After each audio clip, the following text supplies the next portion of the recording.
thank you for joining us.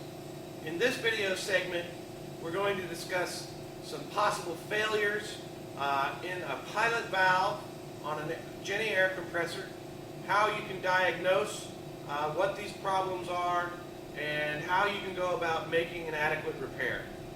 I'll be pausing the video, bringing the camera much closer to show you in detail on one of these machines, this one here, what the pilot valve looks like and how to replace it. Even though these machines are of different designs and different styles of pump, they all use exactly the same pilot valve, and the pilot valve behaves in exactly the same manner. They may be located in different locations, but they look exactly the same, so we're going to show you how to work on one on this machine, and you should be able to get through any other design once you understand what the failure is. So I'm going to pause the video and we'll get back to it. Okay, here we go. We're going to be working on a K-style pump 2 horsepower machine.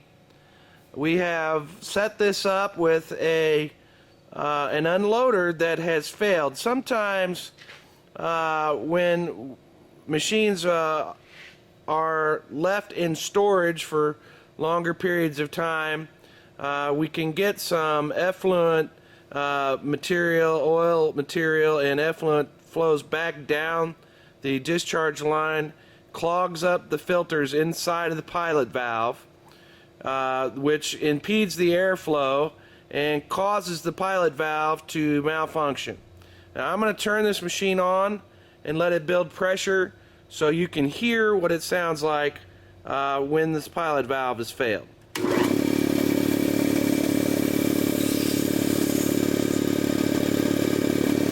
Okay, machine is building pressure normally.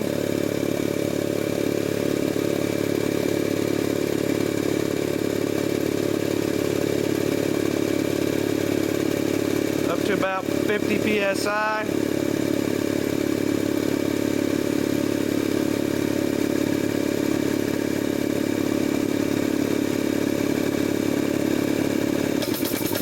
Okay, now the machine's actually trying to unload the head, but due to debris trapped in the pilot valve, it's not allowing the head to unload. We call this short cycling. Kind of sounds like a machine gun. Alright. You hear that?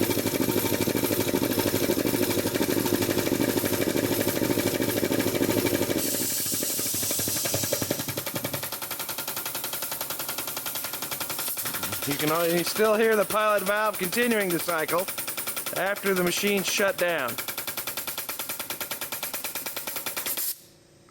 Okay, so that's obviously a bad pilot valve in that situation.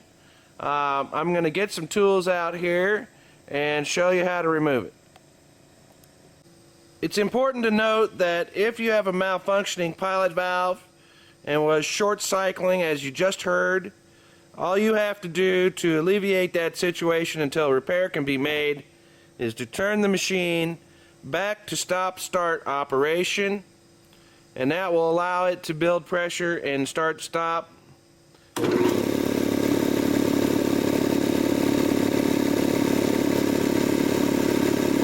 the machine will operate normally under load until it reaches pressure at 125.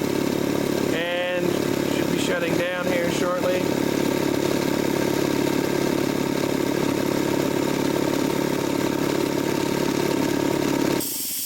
And then it'll trigger the pressure switch to shut down.